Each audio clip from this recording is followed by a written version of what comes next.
இறையேசுவில் பிரியமான சகோதர சகோதரிகளே, நமது ஆண்டவர் இயேசு கிறிஸ்துவுடைய திருப்பெயரால் உங்களுக்கும் உங்கள் குடும்பத்தில் இருக்கிற அனைவருக்கும் அன்பும் சமாதானமும் மகிழ்ச்சியும் உண்டாவதாக. அன்புமிக்கவர்களே, இல்லம் தோறும் இறை வார்த்தை என்கிற நம்முடைய இன்றைய மன்னா பகிர்வை ஒவ்வொரு நண்பர்களோடும் பகிர்ந்து கொள்ளவும், இந்த சேனலை சப்ஸ்கிரைப் செய்து எங்களை ஊக்குவிக்கவும் உங்களை அன்போடு கேட்டுக்கொள்கிறேன். செப்டம்பர் மாதம் 1ஆம் தேதி நமது ஆண்டவர் இயேசு கிறிஸ்து நமக்கு புதிதாக ஒரு மாதத்தை கொடுத்திருக்கிறார். இந்த மாதம் முழுவதும் இறை பிரசன்னம் நம்மை வழிநடத்தவும், நம்முடைய குடும்பங்களில் அன்னை மரியாளுடைய பரிந்துரையால் குடும்பங்களுக்கு தேவையான ஆசீர்வாதத்தை பெற்றுக்கொள்ளவும், ஒவ்வொரு குடும்பத்திலும் தனிப்பட்ட முறையில ஜெபமாலையை ஜெபித்து அன்னையினுடைய பரிந்துரையை பெற்றுக்கொள்ள உங்களை அன்போடு கேட்டுக்கொள்கிறேன். அன்புமிக்கவர்களே, தாயாம் திரு அவை இன்றைக்கு புனித கில்ஸ் என்று சொல்லப்படுகிற புனிதருடைய நினைவு நாளைத்தான் கொண்டாடுகிறது. இந்த புனிதரானவர் பிறந்தது கிரீஸ் தேசத்துல, ஆனால் வாழ்ந்தது பணி செய்தது எல்லாமே பிரான்ஸ் தேசத்துல. இவர் கிபி 650வது ஆண்டுல பிறந்ததாக கூறுகிறார்கள். அரச குடும்பத்துல இவர் பிறந்ததாக ஒரு வாய்வழி செய்தி ஒன்று இருக்கிறது. புற்றுநோய் உள்ளவர்களுடைய பாதுகாவலராகவும் வலிப்பு நோய் உள்ளவர்களுடைய பாதுகாவலராகவும் இவர் கருதப்படுகிறார். ஆகவே புற்றுநோயினால் அவதிப்படுபவர்கள், வலிப்பு நோயினால் அவதிப்படுபவர்கள் புனித கில்ஸ் என்கிற இந்த புனிதருடைய பரிந்துரையை மன்றாடி ஜெபிக்க உங்களை அன்போடு கேட்டுக்கொள்கிறேன். அடர்ந்த காட்டுப்பகுதியில ஒரு நதிக்கரை ஓரமாக இவர் வாழ்ந்ததாகவும், கடுமையான தவம் புரிந்து அவர் மிக எளிமையான அமைதியில ஒரு வாழ்வை வாழ்ந்ததாகவும், அவருக்கு உதவி செய்வதற்காக காட்டு மான் ஒன்று அவரோடு வாழ்ந்ததாகவும் சொல்லுகிறார்கள். அன்புமிக்கவர்களே, ஒரு நாள் அங்கு வேட்டையாட வந்த அரசன் தவறுதலாக அந்த மானின் மீது அம்பு எய்வதற்கு பதிலாக அங்கிருந்த புனித கில்ஸ் தவம் செய்து கொண்டிருந்த நேரத்துல அவர் மீது அந்த அம்பு எய்யப்பட்டதாகவும், பிறகு அரசன் மனம் வருந்தி இந்த புனித கில்ஸ் அவர்களுடைய ஏழ்மையையும் எளிமையையும் புனிதத்தன்மையும் கண்டு அவரை பின்பற்ற விரும்புகிறான்.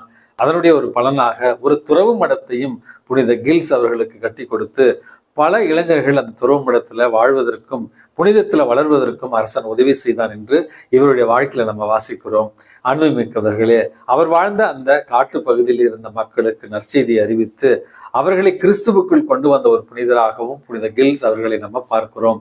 வாழ்நாள் முழுவதும் காட்டு பகுதியில வாழ்ந்த ஒரு காரணத்தினால் அங்கு இருந்த பச்சிலைகளை பயன்படுத்தி மக்களுக்கு மருத்துவ உதவிகளை செய்தார். பல விலங்குகள் அடிப்பட்ட நேரத்துல இவரிடத்துல மருத்துவத்தை பெற்று சென்றன என்றும் இவருடைய வாழ்க்கை வரலாற்றில் நம்ம வாசிக்கிறோம். அன்புமிக்கவர்களே, வள்ளலாரை போல வாடிய பயிரை கண்ட பொழுதெல்லாம் நானும் வாடினேன் என்ற அந்த கூற்றிற்கு இணங்க இயற்கை மீதும் விலங்குகள் மீதும் மனிதர்கள் மீதும் அளப்பரிய அன்பு கொண்டு அவற்றிற்கு பணி செய்து இறைவனுடைய திருமுக தரிசனத்தை பெற்றவராக புனித கில்ஸ் அறியப்படுகிறார். இந்த புனிதருடைய பரிந்துரையால் நாமும் இயற்கையை நேசிக்கிற மனிதர்கள், விலங்குகள், இந்த உலகத்தில் இருக்கிற அனைத்து ஜீவராசிகளையும் அன்பு செய்து இயற்கையில உறைந்திருக்கிற இறைவனை நம்ம கண்டுகொள்ள இவருடைய பரிந்துரையை இன்றைக்கு நம்ம மன்றாடி ஜெபிப்போம். அன்புமிக்கவர்களே, இன்றைக்கு நற்செய்தி வாசகத்துல நமது ஆண்டவர் இயேசு கிறிஸ்து தன்னுடைய பிறந்த ஊருக்கு வருகிறார். பிறந்த ஊருக்கு வந்த அவர் ஜெபக்கூடத்திற்கு சென்று அங்கே எசாயா சுருளெட்டனை வாசிக்க தொடங்குகிறார்.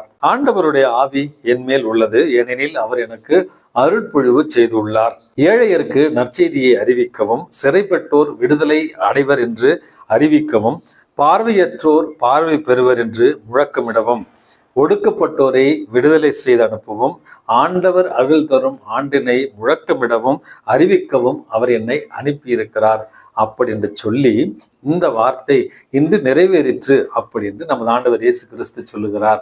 அன்புமிக்கவர்களே, நமது ஆண்டவர் இயேசு கிறிஸ்துவனுடைய வாழ்க்கையில மிக முக்கியமான ஒரு திருப்பு முனை நற்செய்தியாகத்தான் இந்த நற்செய்தியை நம்ம பார்க்க வேண்டும். இயேசு கிறிஸ்து நாசரத்தை சுற்றி இருக்கிற அனைத்து நகர்களுக்கும் சென்று நற்செய்தியை அறிவித்து மனமாற்றத்தை அறிவித்து பல்வேறு புதுமைகளையும் அருள் அடையாளங்களையும் செய்திருக்கிறார் என்று கேள்விப்பட்ட அவருடைய சொந்த ஊர் மக்கள் இயேசு இந்த வாசகத்தை வாசித்த பிறகு இந்த வார்த்தை இன்று நிறைவேறிற்று என்று சொன்ன உடனேயே அவர் மீது கடும் கோபம் கொள்ளுகிறார்கள். பழக பழக பாலம் புளிக்கும் என்று சொல்லுவார்கள் தமிழ் பழமொழியில. அன்புமிக்கவர்களே, நமது ஆண்டவர் இயேசு கிறிஸ்து ஒரு மீட்பராக, ஒரு இரட்சகராக, புதுமைகளை செய்பவராக மற்ற ஊர்களில அறியப்பட்டாலும், நேரடியாக மக்கள் கண்டுணர்ந்தாலும் அவருடைய சொந்த ஊர் மக்கள் இவருடைய இந்த வல்லமையையும் இறைத்தன்மையையும் உணர்ந்து கொள்ளவில்லை. காரணம், இயேசு என்பவர் தச்சருடைய மகன். அங்கு சாதாரண ஒரு பெண்ணாக வாழ்ந்து கொண்டிருந்த மரியாளுடைய மகன். ஆகவே இவரிடமிருந்து என்ன பெருசா எதிர்பார்க்க முடியும் அப்படி என்று அவர்கள் இயேசு கிறிஸ்துவின் மீது கொண்டிருந்த அந்த முற்சார்பு எண்ணங்கள் என்று நம்ம தமிழ்ல சொல்லுவோம், அதாவது பிரிஜிடிஸ்ட் ஐடியாஸ் அப்படின்னு சொல்லுவோம். இயேசுவை பற்றி அவர்கள் கொண்டிருந்த அந்த முற்சார்பு எண்ணங்களே அவருடைய இறைத்தன்மையை கண்டுகொள்ளாதபடி அவர்கள் கண்கள் மறைக்கப்பட்டிருந்தன என்பதைத்தான் இன்றைக்கு நம்ம புரிந்து கொள்ள வேண்டும். அன்புமிக்கவர்களே, பல நேரங்களில் கத்தோலிக்க கிறிஸ்தவர்களாகிய நமக்கும் இந்த ஒரு ஆபத்து இருக்கிறது. காரணம், தினமும் திருப்பலிக்கு வருபவர்கள், தினமும் நற்கருணை உட்கொள்பவர்கள், அடிக்கடி ஒப்புரவு அருட்சாதனத்தை அணுகுபவர்களுக்கு பழக பழக பாலும் புளிக்கும் என்கிற இந்த ஒரு பழமொழிக்கு ஏற்ப அதனுடைய முக்கியத்துவத்தை உணராமலும் இயேசு உண்மையாகவே அப்பத்தில் ரசத்தில் உயிரோடும் இரத்தத்தோடும் பிரசன்னமாக இருக்கிறார் என்கிற அந்த பேர் உண்மையை உணர்ந்து கொள்ளவும் கண்டுகொள்ளவும் மறந்து போகிற ஒரு நிலையில தான் இன்றைக்கு நம்ம இருக்கிறோம். எப்படி என்று இதை உங்களுக்கு நான் விளக்குகிறேன். சமீபத்தில் 2 இடங்களில் வேளாங்கண்ணி மாதாவுக்கான கெபியில கொடியேற்றுகிற ஒரு வாய்ப்பு எனக்கு கிடைத்தது. 2 இடங்களுக்கு சென்றிருந்தேன். அந்த 2 இடங்களுமே அந்த வீதியினுடைய கடைசி பகுதியில அன்னை மரியாளுக்கான வேளாங்கண்ணி கெபி இருந்தது. கொடியேற்றத்திற்கு குறைந்தபட்சம் ஒரு 1000க்கு மேல மக்கள் இருந்திருப்பார்கள். இருந்த அந்த 1000 பேர்ல குறைந்தபட்சம் 700-800 நபர்கள் மாற்று மதத்தை சார்ந்தவர்கள். ஆனால் அன்னை மரியாளுக்கான ஒரு கொடியேற்றம், அன்னை மரியாளுக்கான ஒரு நிகழ்வு என்று ஊரே ஒன்னா திரண்டிருந்து அந்த நிகழ்வுல பங்கு பெற்றார்கள். அங்கிருந்த மக்களுடைய அந்த நம்பிக்கையும் விசுவாசத்தையும் பார்த்த பொழுது என்னுடைய உடலில் மெய் சிலிர்த்தது என்றுதான் நான் சொல்ல வேண்டும். அப்படிப்பட்ட ஒரு அழகான ஒரு ஆன்மீக அனுபவம். அதாவது கொடியை மேலே ஏற்ற ஏற்ற அவர்கள் அனைவரும் ஒன்றாக சேர்ந்து ஆவே மரியா ஆவே மரியா என்று மகிழ்ச்சியோடும் ஆரவாரத்தோடும் தங்களுடைய நம்பிக்கையும் விசுவாசத்தையும் அன்பையும் வெளிப்படுத்திய அந்த ஒரு நிகழ்வு உண்மையாகவே எனக்கு மனசுல ஒரு மிகப்பெரிய ஒரு தாக்கத்தை ஏற்படுத்தியது. இந்த மக்களுடைய விசுவாசத்தை கம்பேர் பண்ண முடியல, என்னுடைய விசுவாசம்லாம் என்ன அப்படி என்கிற ஒரு நிலைத்தான் எனக்கு தோன்றியது. ஆனால் அன்புமிக்கவர்களே, பல இடங்களுக்கு நம்ம திருப்பலியை நிறைவேற்ற செல்கிற நேரத்துல எத்தனையோ கிறிஸ்தவர்களை பார்க்கிறோம்.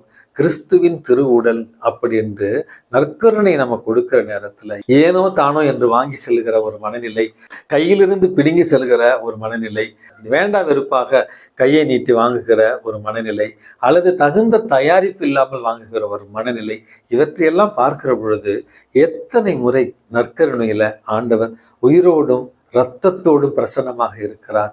அது உண்மையாகவே நிகழ்த்தப்படுகிற இயேசுவனுடைய மீட்பின் பலி என்பதை எத்தனை முறை நம்ம சொல்லி இருக்கிறோம், எத்தனை மறைவுரைகளை நம்ம கேட்டு இருக்கிறோம். கண்ணிருந்தும் குருடர்களாய் காதிருந்தும் செவிடர்களாய் ஆண்டவருடைய உடலை பெற்றுக்கொள்கிற நாம் உண்மையாகவே கிறிஸ்துவின் உடலாக அதை பெற்றுக்கொள்கிறோமா? நம்முடைய உடல் உள்ள நோய்கள் இருந்து நம்மை குணப்படுத்துகிற அருமருந்தாக அதை நம்ம ஏற்றுக்கொள்கிறோமா, உணர்ந்து கொள்கிறோமா என்கிற அடிப்படை கேள்வியைத்தான் இன்றைக்கு நான் உங்களோடு கேட்க விரும்புகிறேன். சில நேரங்களில் நாமும் கூட இயேசுவை அடிக்கடி உட்கொள்வதால் அந்த இறைத்தன்மையை மறந்து போகிற அல்லது உணர மறுக்கிற ஒரு நிலைக்கு தள்ளப்படலாம். ஆகவே என் தனிப்பட்ட வாழ்க்கையில புதுமை நடக்கல, எங்க குடும்பத்துல எந்த புதுமையும் நடக்கல, இறைவன் எங்கள் ஜெபத்தை கேட்பதில்லை அப்படின்னு சொல்லுகிற நாம் நற்கருணையில இறைவன் உயிரோடு பிரசன்னமாக இருக்கிறார். அவரை உணர்ந்து கொள்கிறோமா? ஒவ்வொரு அருட்சாதனத்திலும் கண்ணுக்கு புலப்படாத கடவுள் காணுகிற வகையில உணர்கிற வகையில ஒவ்வொரு அருட்சாதனம் வழியாகவும் ஒவ்வொரு திருவருட்சாதனத்தின் வழியாகவும் நம்மோடு உறவாட வருகிறாரே, அதை உணர்ந்து கொள்கிறோமா என்கிற ஆன்ம பரிசோதனையோடு நற்கருணையை உண்மையான விசுவாசத்தோடு பெற்றுக்கொள்ளவும் அருட்சாதனங்களை அதிலிருக்கும் உண்மைத்தன்மையை உணர்ந்து இறைவனுடைய பிரசன்னத்தை உணர்ந்து வாழவும் இறைவன் நமக்கு அழைப்பு விடுக்கிறார். அழைப்பை உணர்ந்தவர்களாய் இறை பிரசன்னம் நம்மை சூழ்ந்து இருக்கிறது என்பதை உணர்ந்து இறைவனுடைய பிரசன்னத்துல ஒவ்வொரு நாளும் வாழ இறைவன் உங்களையும் என்னையும் தூண்டுவாராக. எல்லாம் அல்ல இறைவன் தந்தை மகன் தூய ஆவி உங்களையும் உங்கள் குடும்பத்தில் இருக்கிற அனைவரையும் நிறைவாக ஆசிர்வதித்து பாதுகாத்து வழி நடத்துவாராக. ஆமேன்.